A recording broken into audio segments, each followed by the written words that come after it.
normalisht në jetë e përditshme has një pyetje nga pjesa e njerëzve që themi janë jo praktikant ose mosbesimtar.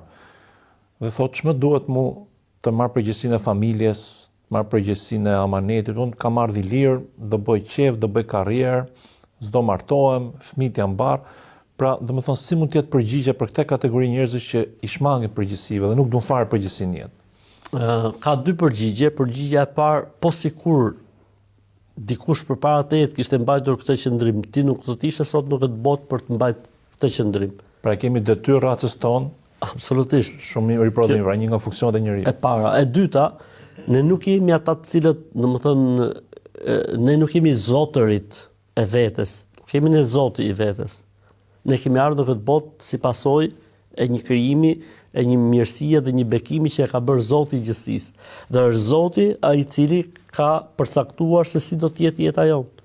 Pra, është njësoj kur thua ti për shembull bëre një makinë, po makina nuk të binde ty. S'është normale se ti e ke bërë për interesin tënd.